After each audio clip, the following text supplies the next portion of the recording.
Your headlights are off under this weather. I'm like, there's no rain. Can you pull that law Yeah, up? when you step out of the car, I will. Show me your hands. Here. Hands behind your back. Welcome back to the LackLuster channel.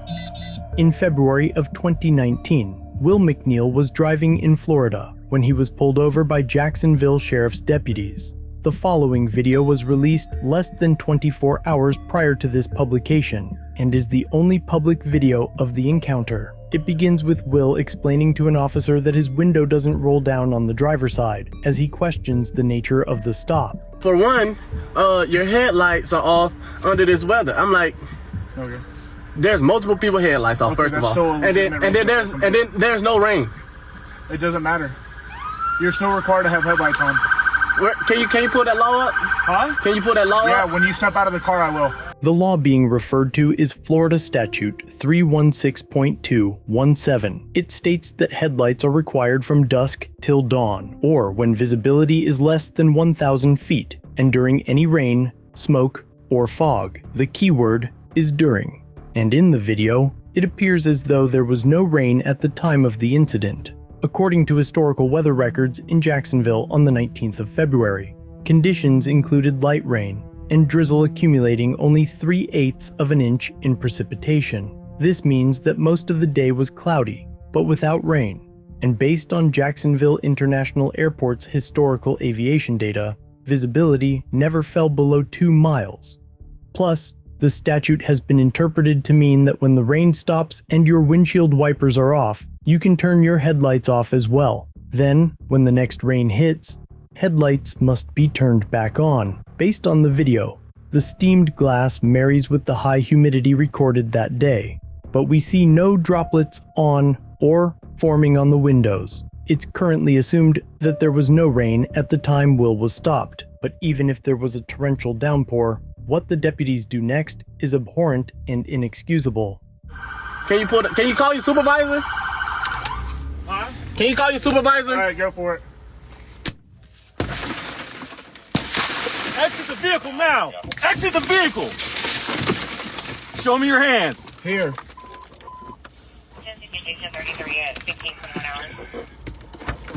I'm here. What is your reason, sir? Step out. What is your reason? Step out now. All right. Get on the ground. No, don't. Get on the ground. Stop fighting. Put your hands behind your back. Put your hands behind your back. Hands behind your back.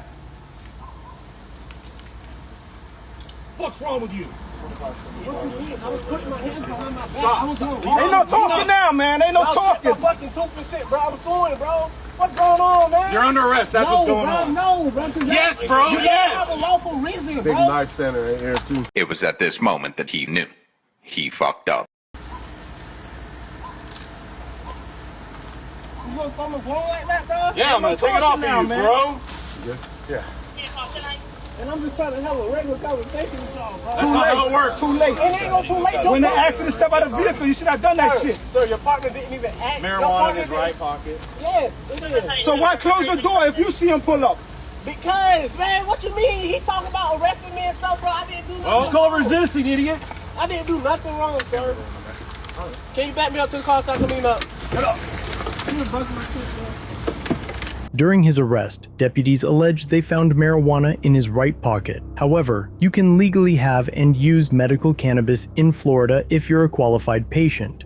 In the event Will is not a patient with a medical card, it could be excluded from evidence. This would only be true if the traffic stop was illegal. If the officers lacked reasonable suspicion or probable cause, then any evidence found may be considered fruit of the poisonous tree.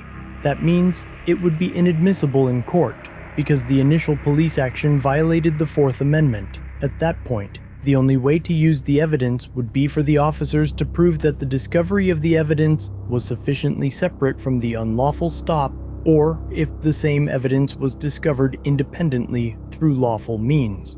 Will posted the video to his Instagram account, indicating that the escalation occurred after he began asking for a supervisor, that he suffered a chipped tooth from being punched multiple times, and that he also required 9 stitches after his tooth penetrated his lip as he was thrown on his face while a deputy held his hands behind his back. Only after the video was published did the sheriff comment, claiming they began an internal investigation and other cookie-cutter comments about standards and commitment. All deputies can be seen wearing body cams, but no footage has been released from the agency, directly refuting the sheriff's message to the media about the incident that happened over 5 months ago. It's reported that Will has retained civil rights lawyers Ben Crump and Harry Daniels, and when there is an update, I'll be sure to update you here. Our second story occurred back in May in Waterbury, Connecticut, just an hour from Long Island Audit's insane arrest outside of Sergeant Brian Fahey's home. An officer in the town alleges that he saw a vehicle complete an illegal U-turn and attempted to chase down the driver. Officer Ali would later visit the homes of people he believed knew the driver, but when he approached the homes, his body cam was turned off. I saw your face. All right, bro. I'll see you. Don't worry about it. All right, bitch. All right, I'm gonna you up when I see you too. That's why you don't want to come here, because you. That's what it is. That's what I thought. If that car doesn't appear in the next 10 minutes, I will literally make your life a living hell. I am the wrong cop to take off on. I will be here every day knocking on your door.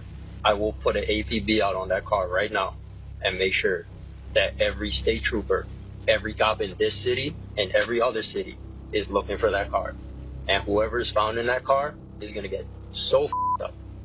Of course, the police chief echoed the same brainless and patronizing lie as the chief in Groton, Connecticut after Sean's arrest, and as the Jacksonville sheriff after Will was beat, seemingly without reason. And Waterbury's police chief isn't happy tonight, writing the conduct exhibited by this officer is not reflective of the values or professionalism upheld by the men and women of the Waterbury Police Department. We use words like professionalism, transparency, accountability.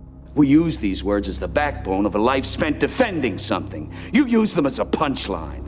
We are committed to transparency and accountability. A thorough and impartial investigation will be conducted. We know Officer Ali has been with the Waterbury Police Department since 2023. Before that, he was with the NYPD in New York City, but he's on desk duty tonight as police continue investigating. Let me know what you think of these interactions. And if you have a story that you'd like reviewed, use my submissions form below to send it. You don't want the truth because deep down in places you don't talk about at parties, you want me on that wall. You need me on that wall.